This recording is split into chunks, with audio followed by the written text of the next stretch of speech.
ፍልፍሉን ምን አጋጥሞት ነው እንዴት በዚህ እድሜው ይሄ ነገር ሊፈጠር ቻለ ብላችሁ ስትጠይቁኝ ነበር። ኢንቦክሴ ኦልሞስት በዚህ ቪዲዮ ተጨናንቋል ማለት እችላለሁ። እና እንግዲህ የተፈጠረውን ነገር ላብራራላችሁ። አባይ ቲቪ ላይ የተለቀቀው ኢንተርቪው ላይ ስትሮክ እንዳጋጠመው ራሱ ሲናገር ነበረ። ዶክተር እስከዳርም ስለተፈጠረው ነገር በደንብ ስታብራራ ነበር። የውስጥ ደዌ ሕክምና ስፔሻሊስት ተወዳጁ ድምፃዊ ዳዊት ጽጌ ስለ ቴዲ አፍሮ አዲሱ አልበም የሰጠው አጭር አስተያየት በጣም ደስ የሚል ነው። እስኪ በአጭሩ ላቅርብላችሁ። የኢትዮጵያ የሙዚቃ ሰማይ ላይ ያው ገና ካሁኑ ድራማ ተጀመረ። በቃ ድራማ በድራማ ነገር ሊለቀቅ ነው አልበም። ይኸውላችሁ እኛ ሙዚቃ ማጣጣም እንፈልግ ሰዎች አለ። የግድ ሙዚቃው ፖለቲካ መሆን የለበትም። የቴዲ ሙዚቃ እንደ ሙዚቃ ማጣጣም ስለ ፍቅርም ይሁን ስለምን ማጣጣም እንፈልጋለን። የፖለቲካ ይኸውላችሁ የምትቃወሙት ላይ ይመጣል። የምትደግፉት ሰዎች አላችሁ ኤክስትሪሚስት። ታላቁ ሙዚቃ ሊለቀቅ መላው ዓለም ላይ ሊደመጥ ሁሉም ሰው በጉጉት እየጠበቀው ይገኛል። ቶሪካ የተሰኘው አልበሙ ብዙዎችን እያነጋገረ ብዙዎችን እያስቆጣና የተለያዩ ሰዎች ሐሳብ አስተያየት ሊለዋወጡበትም ጭምር ምክንያት ሆኗል። ሰላም እንደምን አላችሁ የተከበራችሁና የተወደዳችሁ የዚህ ቻናል ቤተሰቦች፣ ዛሬም እናንተን በሚመጥኑ በተመረጡ ቪዲዮዎች ለእናንተ መጥቼላችኋለሁ። ከእናንተ የሚጠበቀው ቪዲዮ እንደምትወዱት ስለማልጠራጠር ላይክ አድርጋችሁ መጀመር እንዳትረሱ። ሐሳብ አስተያየታችሁን ወንድማዊ ምክራችሁን ኮሜንት ላይ በነጻነት ጻፍ እንድታደርጉልኝ እፈልጋለሁ። ወደ ቪዲዮ አንድ ሚስጥር ልንገራችሁ። ለመኖሪያ ምቹ በሆነችው በሲኤምሲ አዲስ ኢንተርናሽናል ኮንቬንሽን ሴንተር ፊት ለፊት ወይንም ደግሞ ፀሐይ ሪል ስቴት አጠገብ ድሪም ቢውልድ ሪል ስቴት 23000 ካሬ ላይ ያረፈ ቅንጡ የመኖሪያ መንደር ላይ ከባለ 1 እስከ ባለ 3 መኝታ እየገነባ ይገኛል። በውስጡም እጅግ ዘመናዊ ባለ 5 ኮከብ ሆቴልን ያካተተ ኢግጀሪ ሆቴልንም ይዟል። 100% ለሚከፍሉ 30% ቅናሽ ያላቸው ሲሆን በተጨማሪም ከ25% በላይ ለሚከፍሉ ደንበኞች ከ7% እስከ 30% የሚደርስ ልዩ ቅናሽንም ይዟል። 100% ለሚከፍሉ በካሬ 62000 ብር፣ 10% ለሚከፍሉ በካሬ 84000 ብር፣ 50% በባንክ የተረጋገጠ ብድር፣ በ10% ቅድመ ክፍያ ባለ 1 መኝታ 620000 ብር፣ ባለ 2 መኝታ 900000 ብር፣ ባለ 3 መኝታ 1.3 ሚሊዮን ብር ቅድመ ክፍያ ይገኛል። በለጠ መረጃም በ0934 59 54 60 ወይንም ደግሞ በ0937 28 99 55 ደውላችሁ መረጃዎችን ማግኘት ትችላላችሁ። ቪዲዮቹን ከመመልከታችን በፊት ታዋቂዋ አርቲስት ቬሮኒካ ታልሚው ተጽዕኖ ፈጣሪው አዶናይ የተለያዩ ተጽዕኖ ፈጣሪዎች ለኮሜዲያን ፍልፍሉ ጸሎት ልታደርጉለት ይገባል ሲሉ ስቶሪያቸው ላይ እንግዲህ የፍልፍሉን ፎቶ በማስቀመጥ ጸሎት ማድረግ እንዳለብን ለሁሉም ለተከታዮቻቸው እየገለጹ ይገኛሉ። ለተወዳጁ የጥበብ ሰው ፍልፍሉ ሁላችሁም በየሃይማኖታችሁ ጸሎት ማድረግ እንዳትረሱ።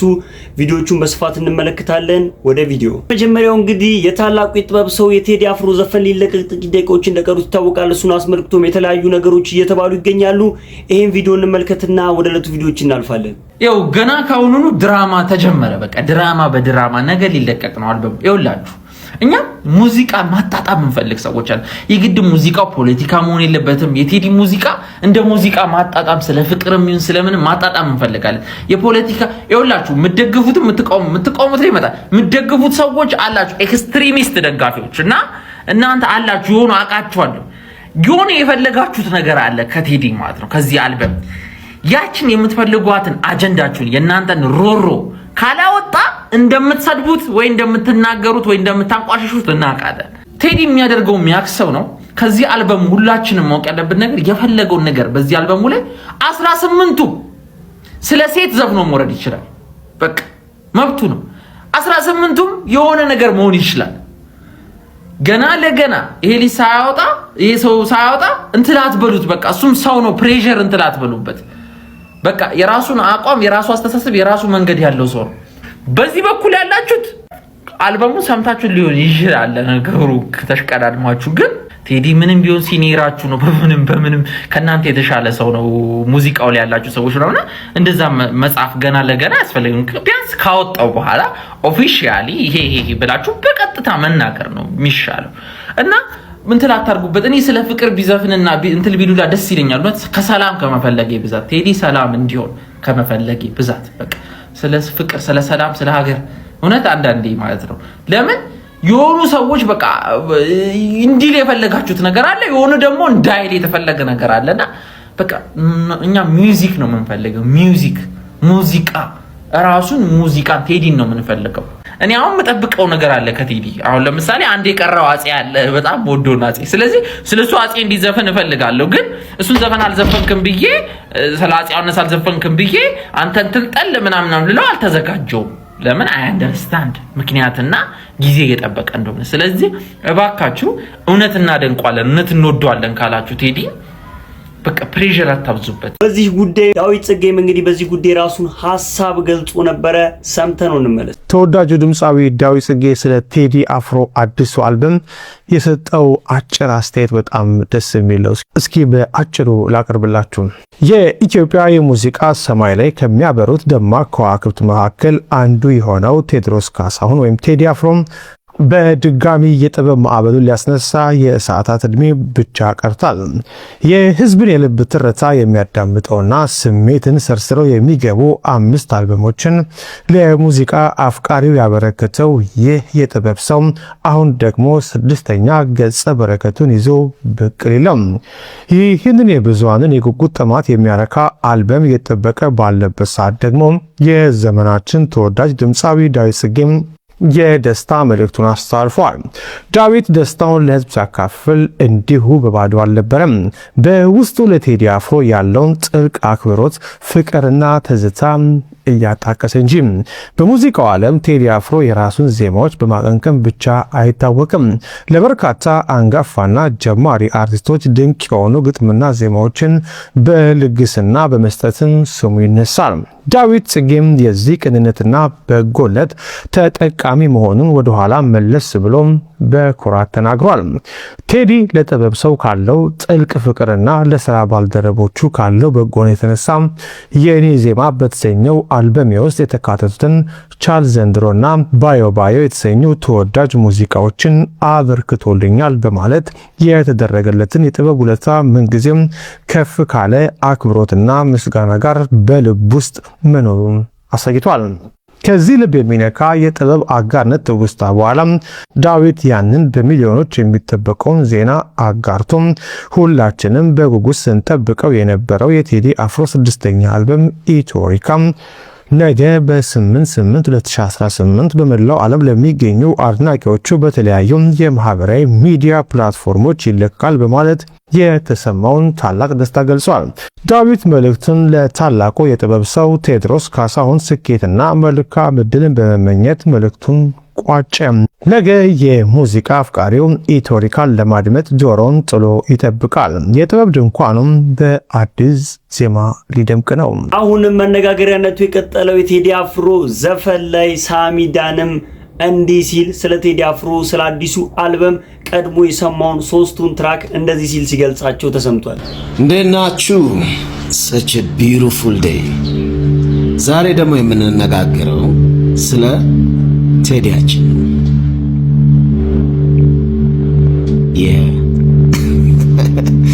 ኪኖኔ ይሄ አዲሱ አልበም እዛ አሜሪካ እያለን 2-3 ጊዜ ተገናኝተን የመስማት እድሉ ነበር ማለት ነው። አክቹሊ የተገናኘነው በሌላ ኦኬዥን ውስጥ ሆኖ ግን ዘፈኖቹ ተከፍተው ሰምቻቸዋለሁ ማለት ነው። እና እኔ ቴዲ በጣም ነው የሚመቸኝ ነው የምላችሁ። ምንድን መሰላችሁ አሁን አንዳንዴ በጣም ዝናው ከፍ ያለ ተጽዕኖ በጣም ከፍ ያለ ምናምን ዘፋኝ ኖርና ያንተ ታይፕ ላይሆን ይችላል። ዝናውን ልታከብር ትችላለህ፣ የፈጠረውን ነገር ምናምን አክኖሌጅ ልታረግ ትችላለህ፣ ታይፕ ላይሆን ይችላል። ለምሳሌ አሁን አንዳንድ የሮክ ዘፋኞች ቢኖሩ ወይ ምናምን ከጃንራውም ሊሆን ይችላል ወይ ምናምን በጣም ትልልቅ ተጽዕኖ እንዳላቸው ያወኩኝ ራሱ አሜን ታይፕ ላይሆኑ ይችላል። ልክ እንደዛ ማለት ነው። ለምሳሌ የቴዲን ተጽዕኖ ምናምን ያለውን ይሄ እንትን ያደረገው ሊኖር ይችላል። ያንን አክብረው ግን ታይፓቸው ያልሆኑ ሰዎች ሊኖሩ ይችላሉ ብዬ አስባለሁ። ሪስፔክት የሚደረግ ነው። የኔን ብትጠይቀኝ ግን ይመቸኛል ነው ማለት ምንድነው እንትን የሚያደርገው ይሄ ድምፁ ብትል ዜማዎቹ ብትል ምናምን አለ አይደለ ያ ከኔ ከሚውዚክ ቾይስ እና ፕሪፈረንስ ጋር የሚሄድ ነው። ለዛም ነው ጩጬ ያለው ለመጀመሪያ ጊዜ ሰው ፊት ቀርቤ ዘፈንኩት የሱ ነው። ጉድ ሰራሽ የሚለውን ማለት ነው። ይሄን የተወሰኑ ኢንተርቪውስ ላይ ተናግሬያለሁ እና ከዛም በኋላ በደንብ እከታተለዋለሁ። በጣም ኢንስፓየር ያደርገኛል ምናምን። ሶ በዚህ ሁኔታ ካያችሁት ይመቸኛል ነው የምላችሁ። ሶ ያኔም ዘፈኖቹን ስሰማቸው በቃ ቶሎ ነው ከኔ ጋር የተዋሃዱት ማለት ነው። እና አብዛኞቹ ዘፈኖች አሁንም አስታውሳቸዋለሁ፣ ሀሳቦቹን ምናምን በደንብ ትዝ ይሉኛል። አይ ቢሊቭ እኔ የሰማሁት ያው የተወሰነ ነው አሁን ይወጣል ከሚባለው ከ18ቱ ሜቢ ሰም ኦፍ የሰማሁ ነው የሚመስለኝ። እኔም ራሱ ያው ጓጉቼ የምጠብቀው ነው እላችኋለሁ ማለት ነው። ሶ በዛ በነበረኝ ጀጅመንት የኔ የራሴ ነው ያ አንድ እሱ ነው። ሁለተኛው ግን ሁልጊዜ ነው የምለው የኔ ወግንነት ከሙዚቃ አንፃር እና ምን ያስደስተኛል መሰላችሁ? ሙዚቃ በዚህ ደረጃ ተጽዕኖ ሲፈጥር በጣም ይመቸኛል። የኔ የሰርቫይቫል ጥያቄ ስለሆነ በሙዚቃ ውስጥ አይደለ ያለ ነው እና በሙዚቃ ውስጥ እንደዚህ የሚመሩ ሰዎች በደንብ ተጽዕኖዋቸው ከፍ ሲል በጣም ነው ደስ የሚለኝ ማለት ነው። ምክንያቱም በዛ ውስጥ ያለን ኢንስፓየርድ እንድንሆን ያደርገናል፣ እንድንጠነክር ያደርገናል። ፊውቸራችንን የቱ ጋር መድረስ እንዳለብን ራሱ ይነግረናል ማለት ነው እና በእንደዚህ ይሄ ሀገር በመወጠርና ከፍ በማድረግ የተለያዩ አርቲስቶች በእኛ ሀገር ውስጥ ተፈጥረዋል። ለምሳሌ ጋሽ ጥላሁን ክቡር ዶክተር ሬስት ኢን ፒስ እሱ የፈጠረው በጣም ከፍተኛ ተጽዕኖ አለ። አሁንም ከኛ ጋር በህይወት ያለችው ደግሞ በጣም የምንወዳት ማኩዊን፣ አስቴር አወቀ፣ እንደዚህ ጋሽ መሐሙድ የፈጠሯቸው ተጽዕኖች አሉ። ከዛ ጄኔሬሽን በኋላ ደግሞ ከነ ጎስሽ ከነ አብነት ምናምን ያ ጄኔሬሽን ጋር ደግሞ በፊት ቀድሞ ያለው ደግሞ ቴዲያችን ነው። ከዛ እኛንም ኢንስፓየር ያደረገው አብሮ በጣም ብዙ አርቲስት ኢንስፓየርድ ሆኗል። ይሄ ድንኳኑን ወጥሮ የያዘው እሱ እና እሱን ሰፖርት ማድረገው ለኔ ለራሴ ለሰርቫይቫል ለምሳሌ እሱን አሁን ለምሳሌ ቢወድቅ ምንድነው የምትለው አንተ? ከዛ እኔ ለማወራው ነገር ወር እኔ ለማወጣው ነገር ምናምን አይደለም አንተ ያ እንኳን ወድቋል አይደል የምትለው? ለምሳሌ ሙዚቃ ተንሻፎ ነው የመጣው። ይሄ አዝማሪ የንጉስ አጫዋች ምናምን በንቀት ነው። አሁን አንዳንዴ ሰው የሆነ እንትን ያል ሲሆን ይሄ አዝማሪ ይላሉ። አንድም አባባል አለች ታዋቂ እንጂ አዋቂ አይደለም ምናምን እንደዚህ የንቀት ንግግሮች አሉ ከሙዚቃው ጋር ተያይዞ። የሃይማኖቱን ባለፈው ተነጋግረናል። ልክ እንደዚህ የሚያስጨንቅ ምናምን ቫይብ ሲመጣ ግን አብሮ የሚከበረው ማለት ነው ሙዚቃው ሙዚቀኛው በዛ ስር እና ብሮዬ በጣም ነው የምንደጋግፈው ነው ማለት ከኔ ከጠየቀኝ የዛ ሰው ሻይን ማረክና እንደዚህ ሀገር መወጠር አብሮ የሚያስከብረው ነው። ተረዳ? እሱ በጣም ከፍ ያሉት አሁን የአስቴር መውደቅ አብሮ እኔንም ነው ይዞኝ የሚሄደው ማለት ነው። እሷ ከወደቀችማ የኔ ሰርቫይቫል የቱ ጋር ይመጣል? ልክ እንደዛ ነው። አሁን ከፊት ለፊት ሆኖ ወጥሮ ያለው ድንኳኑ ከፍ አድርጎ ያለው ቴዲ እና ለስር እንትኑ ምን ደጋግፈው ምናምን አይ አንደርስታንድ አንዳንድ ይሄ የምሰማቸው እንደዚህ ምናምን እሱ ያዋጣ ለሙያተኛውም ምለው የሆነ ሰው ሲመጣ አብሮ ያንን መደገፍ የሰርቫይቫል ጥያቄ ነው። ያንተ እንትን ነው።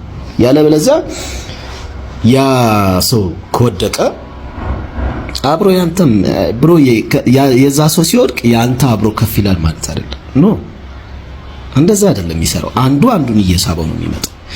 አሁን አሜሪካ ሀገር ብታዩ በጣም ብዙ ሱፐርስታሮች ነው ያሏቸው ኮንሰርት የሚሞላ የአገር ሱፐርስታር። እኛ ጋር በእኛ ዘመን ጥሩ ነው። አሁን የኮንሰርቱ የምኑ ከፍ እያለ መጥቷል። ግን ስቲል እነ ጎስሽ እነ አብነት እነ ማዲንጎ ምናምን ያ የሰጡን ነገር ነው። አሁን ደግሞ ቴዲ ያንን በደንብ ከፍ አድርጎት በሆነ ደረጃ ይዞት ያለው ማለት ነው። በጣም አስፈላጊ ነገር ነው። የሚገርም መደጋገፉ እና ይሄንን አክኖሌጅ ማድረግ ማለት ነው። ሰሞኑን እንዴት ነው ነገሩን እያየው ብትለኝ እኔ በጣም በኃይለኛ ደስታ ውስጥ ነኝ ያለሁት ነው ማለት በቃ ሚውዚክ እንደዚህ ሲናፈስ ይሄ ሲወጥሮ በጣም ይመቸኛል እና አሜን ዘፈኑ ሲወጣ ስትሰሙት አብሊቭ በኔ እይታ በጣም ትደሰቱበታላችሁ ባይ ነኝ። ሌላ ደግሞ ታላቁ የጥበብ ሰው ፍልፍሉ በዚህ ሰዓት እጅግ በጣም በጠና እንደታመመ መረጃዎች ይወጡ ይገኛሉ። እሱን አስመልክቶም ዶክተር ዳሎል በዚህ ዙሪያ መግለጫ ሰጥቶ ነበረ። ምን ይመስላል የሚለውን ከበሽታው ጋርና ያለውን ነገር አጠቃቅለል አድርጎ ይነግረናል። ሰምተነው እንመለስ። ፍልፍሉን ምን አጋጥሞት ነው እንዴት በዚህ እድሜው ይሄ ነገር ሊፈጠር ቻለ ብላችሁ ስትጠይቁኝ ነበር። ኢንቦክሴ ኦልሞስት በዚህ ቪዲዮ ተጨናንቋል ማለት እችላለሁ እና እንግዲህ የተፈጠረውን ነገር ላብራራላችሁ። አባይ ቲቪ ላይ የተለቀቀው ኢንተርቪው ላይ ስትሮክ እንዳጋጠመው ራሱ ሲናገር ነበረ። ዶክተር እስከዳርም ስለተፈጠረው ነገር በደንብ ስታብራራ ነበር። የውስጥ ደዌ ሕክምና ስፔሻሊስት ናት አግዘን ስትሮክ ሴንተር ላይ እና ለማንኛውም ስትሮክ እንዴት በዚህ እድሜ ያጋጠመው፣ ሁለተኛ ደግሞ እኛ የምናውቀው ስትሮክ መጋኛ ብለን ኮመንሊ የምንጠራው ዩዥዋሊ ፊታችንን ያጣምማል እና ማውራት ይከብደናል ምናምን እንደዚህ አይነት ነገር ነው የምናውቀው። የሱ እንግዲህ እንደምታዩት ፊቱ ኖርማል ነው እና ተኝቶ እያወራ ነው፣ እየሳቀ ነው፣ እየቀለደ ነው እና ደግሞ 3 ቀን ምናምን ቆይቼ ነው የመጣሁት እያለ ነበር። እንዴት ይሄ ነገር ሊፈጠር ቻለ ብላችሁ ጠይቃችሁኛል።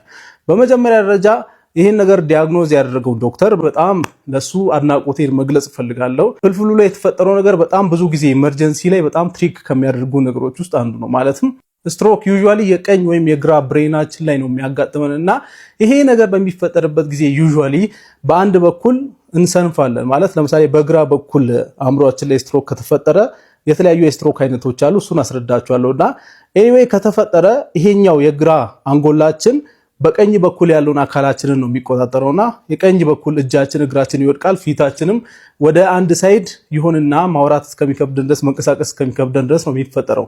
በቀኝ በኩል ከተፈጠረ ደግሞ በግራ በኩል ይሄ ነገር ይፈጠራል ማለት ነው። የፍልፍሉ በጣም የሚያስቸግር አይነት ስትሮክ ነው። ማለትም ከኋላ ያለው ሰረብለም ይባለውን ታውቁታላችሁ ብዬ አስባለሁ። ድሮ ስንማር እንግዲህ ሳይንስ ላይ ሰረብረምና ሰረብለም ተብረን ተምረናልና ሰረብለም የሚባለው ከኋላ የሚገኘው የአንጎላችን ክፍል ነው እና ዩዥዋሊ ባላንስ ምናምን ነው የሚቆጣጠረው፣ የማስታወክ የማቅለሽለሽ ምናምን ነገሮችን ነው የምናየው ማለት ነው እዛ ጋር ችግር ሲፈጠር። ቅድም ትሪክ ያደርገናል ያልኳችሁ ለዚህ ነው። አሁን ፍልፍሉም 3 ቀን ሙሉ ያው ማቅለሽለሽ ባላንሱን መሳት ምናምን ነገር ነበረው እና ጨጓራ ነው ወይ የሆነ ነገር ነው ሲባል ግን የተፈጠረው ስትሮክ ሆኖ ማለትም የደም መቋረጥ ስትሮክ ስኬሚክ ስትሮክ የሚባለው ነው የተፈጠረው ሰረብለሙ ላይ ማለት ነው። እና እንግዲህ እያሳየ የነበረው ምልክት ግራም ያጋባ ነው ማለት ነው። ለዛ ነው ዶክተሩን እኔ ያደንቀዋለሁ ያልኳችሁ። እንደዚህ አይነት ስትሮኮች በጣም ብዙ ጊዜ ያስቸግራሉ፣ የሚፈጠሩትን በጣም አልፎ ነውና ይሄ ነው እንግዲህ የተፈጠረው። እሱ እያየ የነበረው ምልክት ምንድነው? ማቅለሽለሽ፣ ማዞር ምናምን ባላንሱ መሳት እና 3 ቀን ቆይቶ ነው የመጣው። ዩዥዋሊ ስትሮክ ሲሆን የሚመከረው በ4 ሰዓታት ውስጥ እንደውም ትሪትመንት ቢጀምር ነው የሚመከረው፣ ግን 3 ቀን የቆየው በዚህ ምክንያት ነው። ኤኒዌይ በሰላም ሆስፒታል መድረሱም አንድ ነገር ነው እና ይሄ ነገር ከተፈጠረ በኋላ አሁን ትሪትመንት እያገኘ ነው ያለው።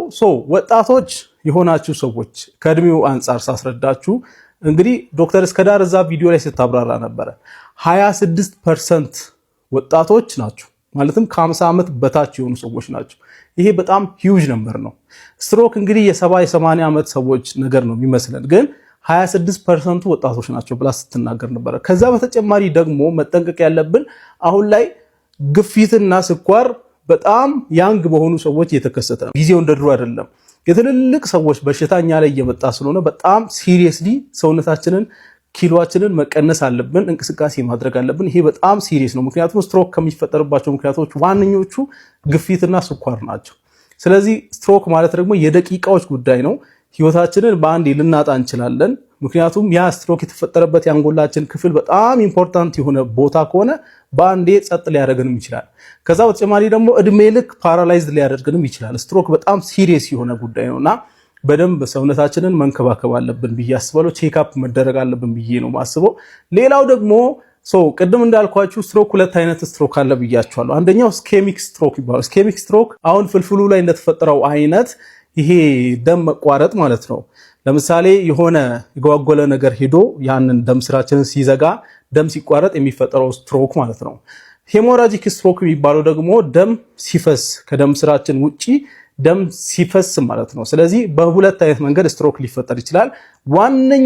ዋነኛው የስትሮክ ሪስክ ፋክተር ግፊት ነው። ግፊት በጣም መቆጣጠር አለብን። ስለዚህ ግፊታችንን ቼክ ማድረግ አለብን፣ ደም ግፊታችንን መቆጣጠር አለብን ማለት ነው። ነገሩ ግልጽ ሆኖላችኋል ብዬ አስባለሁ። ፍልፍሉ እንግዲህ እግዚአብሔር ይማር፣ በሰላም ለቤት ያብቃ ማለት ፈልጋለሁ። እናም ደግሞ የአባይ ቲቪ ክሩ በጣም እናመሰግናለን። ከፍልፍሉ ፋሚሊ ጋር አንድ ላይ ነን፣ አብረን በዓልን እያሳለፍን ነው ስላላችሁ በጣም ቴንኪዩ። ሌላው ደግሞ የሶሻል ሚዲያው ተጽዕኖ ፈጣሪ ሆኖ ሰመረ ባሪያው እጅግ በጣም ልዩ የሆነ ንግግርን ሲናገር ነበረ። ምን እያለ ነበረ? ሰምተን እንመለስና የሚሰማችሁን ሀሳብ አስተያየት ኮሜንት ላይ አስቀምጡ።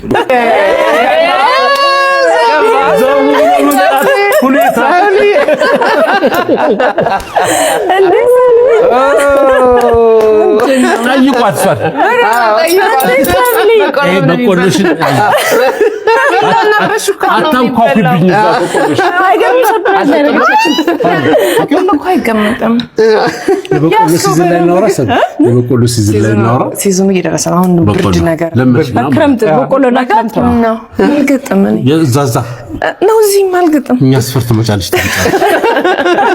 ታስገረኛ አንተ ኢትዮጵያዊ ጋር ለምን ጠፋት አለ? ለምን አላማመርከኝ? አሁን እመጣለሁ። መቼ? ምንም ችግር የለም። እስኬጁል እንይዛለን። ትለምጃለሽ። በቆሎ ያልሽውን ታሪክ ምንድነው? ሰብሊ በምን ነበር የተገናኙት? በቆሎ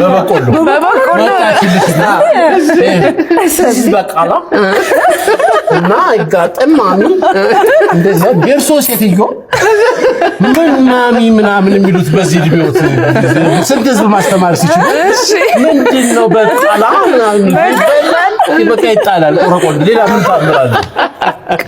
ያ እንደ ትግስትሽ ራሱ ያሉ ፍሬ ለምን ሲቆረጥ አላየሁም። ምን ትላለች? በሙዝም ተርቦኛል። ሙዝ አበላለሁ ሽካና ግን የበቆሎ ነው። ግን እናንተን አልጣላለም ማለት ተራራ የበቆሎ ታሪክ ቅር ሊያረኝ እኔም በተለይ ደወልኩኝ። ማሚ ጋር አሁንም ደወልኩና በቆሎ የት ነው የደረሰችው? ሰው ለምን እንደዚህ ተንጫጫው አልኩ። ምክንያቱም ሁሉም ተናደደ በጣም። አበላሉ ነው አበላሉ። ለምን በቆሎ በሹካ ምናምን ብለሽ ነው? በሹካና በቢላ ለምን ይበላል? ምክንያቱም ግን ትልቅ ሰው በተለይ ሰርግ ላይ የሆነ ነገር ቦታ ስትሄዱ አይቀመጥ ሲጀመር በቆሎ አይቀርም ሰርግ ላይ። የት ሰርግ ይቀራል? ካናዳ ሰርግ ላይ ነው እንደ ካናዳ አውሪያ ይችላል። የኢትዮጵያ ሰርግ ሽንጥ ነው፣ ክትፎ ነው፣ እጅ ነው። ሰላም በቆሎ ነው የምታወሪው። ስለዚህ በቆሎ አውሽ ቢቀርብሽ ከሚጋጥ በሹካና በቢላ በቆሎ አይበላም። ኢትዮጵያን የምግብ ኢቲኩቲ የራሳችን አለ። በቆሎ እንደዚህ የምንገጣው በስነ ስርዓቱ ስንግጥ እንደዚህ በቆሎ በሹካ እንበላም። ሹካ የኛ አይደለም ሲጀመር ጣሊያን ከመጣ የመጣ ቃል እኛ በእጃችን ነው እንበላው። ክትፎውን ጥብሱን ጥሬውን እንደዚህ አድርገን ነው እንበላው። እና ፓስታ በምን እንደምትበላው? ፓስታ ከበላንማ አብሮ አክሰሰሪው አብሮ ነው የመጣው ከፓስታው ጋር። በእነሱ ሩል መሰረት ሰው እናከብራለን። ከነቃቸው ነው በቆሎ የኛ በቆሎ የኛ ምን ያክብሩ? ይሄ ነው አባባሌ እንጂ አሁን ያንቺ አያያዙን ከፋ በቆሎ አይነ ነገር እኮ ያው አሜሪካን የታረቅ ነው እንጂ በጣም ነበር ያናደደኝ። የጊዮርጊስና ቡና ጨዋታ ላይ አግኝቼው በኋላ ልባጭረው አልዋጭረው ነይ ፋንት ዋጭሪኝ ነይ ዋጭሪኝ አለኝ። ከዛ ጋር አይሹ ልባጭራል። አዎ ልባጭረው ነይ ዋጭሪና ከዛ ነው ያያል ጉዳይ ግን ተስተሻለ በቆሎን ጉዳይ አልኩ። ታው ነው በቆሎ ይሽዋሉንም ታው ነው በጣም it's nothing personal እኔ ከሰም ጋር በጣም ጥቡቅ ከዛ ሰዎች እንዴት ከሷ ጋር ፎቶ እንትነሳት ተጣልተዋል በዚህ ገብቶ እንዲባል ነው ፍላጎት።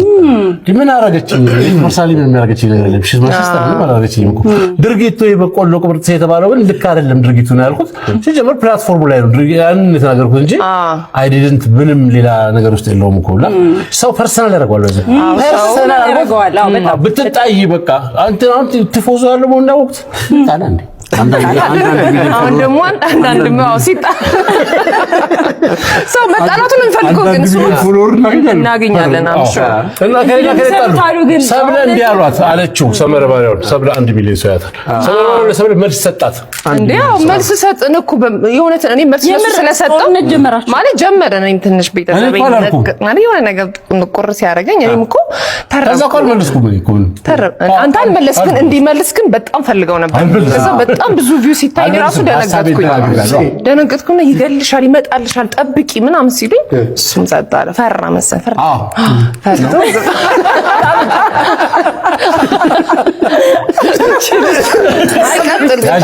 ግን ጠፍተሃል ወይ በቃ ልሰደው አትበላም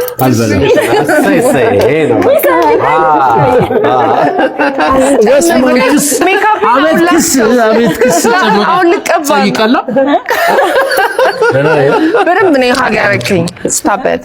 ለማንኛውም ኩኪስ ስትበላ ብዙ አፍና አይደረጋ አቆለን ግጣለ ስትበላ በእውነት ወይ ታክስ ግጠኛለህ ወይ በሹካ ሰማለህ። ባይሰላሙን ቤተሰቦች ለዛሬ ጀላችሁ የመጣሁት የተመረጡ ቪዲዮዎች እነዚህን ይመስሉ ነበር። እንደወደዳችኋችሁ ማልጠራጠርም ቪዲዮን ላይክ ሳታደርጉ ጀምራችሁም ላይክ ማድረግ እንዳይረሳ። ሐሳብ አስተያየታችሁን ወንድሜ ምክራችሁን ኮሜንት ላይ በነጻነት አስቀምጡልኝ። ቀጣይ በተመረጡና አዳዲስ ቪዲዮዎች እስከምንገናኝ ድረስ ቸር ሰንብቱ። እወዳችኋለሁ።